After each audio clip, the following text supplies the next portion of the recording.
Good morning. आज का व्याख्यान बीए प्रथम वर्ष हिंदी पाठी छात्र छात्राओं के लिए, जिसके अंतर्गत जायसी के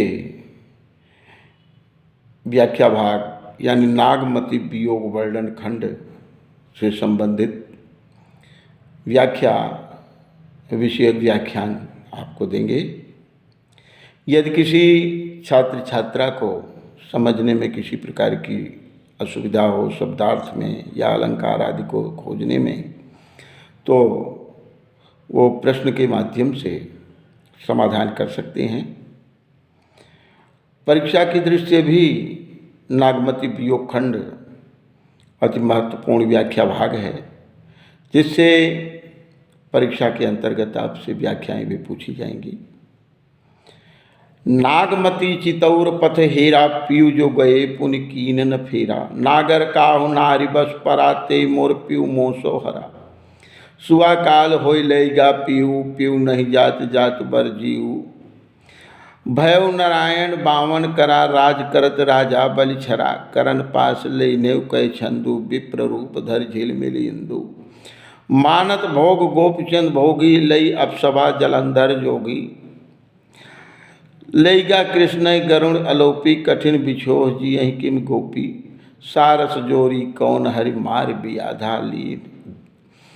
और झुर झुर पिंजर हों भई, बिरह काल मोहिते। यह उस समय का प्रसंग है कि जब राजा रत्नसेन चित्तौड़ से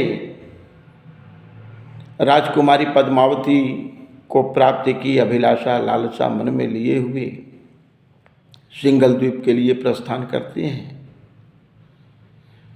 और साथ ही हीरामन तोता जो गुरु का प्रतीक है, उससे नागमती के रूप वर्णन, सौंदर्य वर्णन आदि को सुनकर जो राजा रत्नसेन की मन स्थिति में परिवर्तन आता है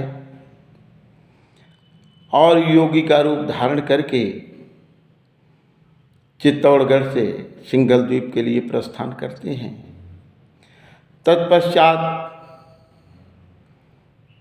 राजा रत्नसेन की विवाहिता रानी पद्मा नागमती अति विरहग्रस्त वियोग युक्त हो उठती हैं,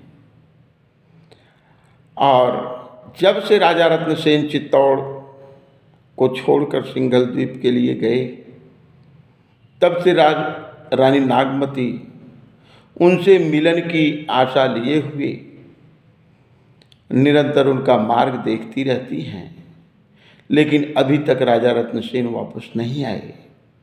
जिस प्रसंग को कवि ने यहाँ बड़े ही आकर्षक रूप में विभिन्न उद्धरणों द्वारा वर्णित किया है, जिसका वर्णन इस प्रकार है। नागमती चितौर पथ हेरा।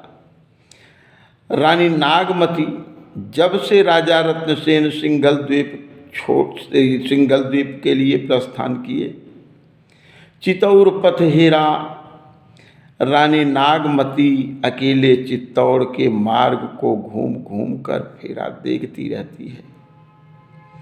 पीयू जो गए पीयू कीन न फेरा, और वह निरंतर मन में सोचती रहती है कि मेरे प्रियतम राजा रत्नसेन जो सिंघल द्वीप छोड़ करके गए, वो दोबारा लौटकर वापस नहीं आए।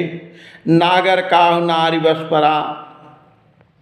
नागमती कहती है कि मेरा नागर यानी श्रेष्ठ प्रियतम, चतुर प्रियतम, काहु नारी बस परा, किसी पर स्त्री के अधीन हो गया है, बस में हो गया है। ते मोर प्यू मोसो हराते, यानी वही नारी जिसके अधीन मेरा प्रियतम हो गया है, जिसके बस में मेरा प्रियतम हो गया है। ते मोर प्यू मोसो हरा, उसी नारी ने मेरे प्रियतम को, मोसो मुझसे, हरा छीन लिया है, अर्थात मेरे प्रियतम को मुझसे छीन लिया है। सुआ काल होय लैगा पीयू, सुआ यानी हीरामन तोता, काल होय लैगा पीयू, काल रूप आया जो मुझसे मेरे प्रियतम को छीन कर लेकर चला गया। पीयू नहीं जात जात बर जीव, उस हीरामन के साथ मेरे प्रियतम नहीं बल्कि मेरे प्राण ही चले गए होते तो अच्छा था। भयउ नारायण बामन करा राज करत राजा बलि छरा। ठीक उसी प्रकार हीरामन ने मेरे साथ छल किया है कि राज करत, जैसे भयउ नारायण बामन करा, जैसे स्वयं भगवान विष्णु बामन करा, बावने का रूप धारण करके राज करत राजा बलि छरा, यानी स्वतंत्र रूप से राज्य कर रहे राजा बलि के साथ छल किए थे। मानत भोग गोपीचंद भोगी ले अप्सवा जलंधर जोगी।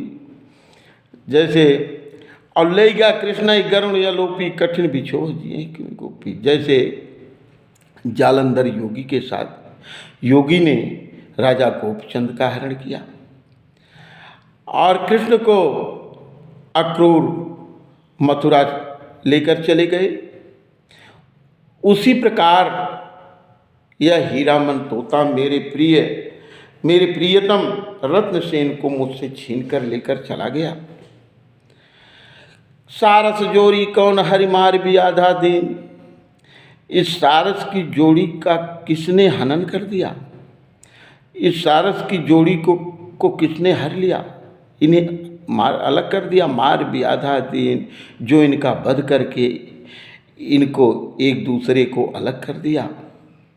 झुरझुर पंजर हो भई किरह बिरह काल मोहिदी। नागमती कहती है उसी प्रकार जैसे सारस की जोड़ी को अलग कर देने पर एक बिलक बिलक कर अपने प्राणों का त्याग कर देता है, उसी प्रकार आज मैं झुरझुर सूख कर अस्थि पंजर मात्र शेष रह गई हूँ। बिरह काल मोहिदीन, विरह दुख ने तो मुझे जैसे मृत्यु के समीप ही पहुँचा दिया है।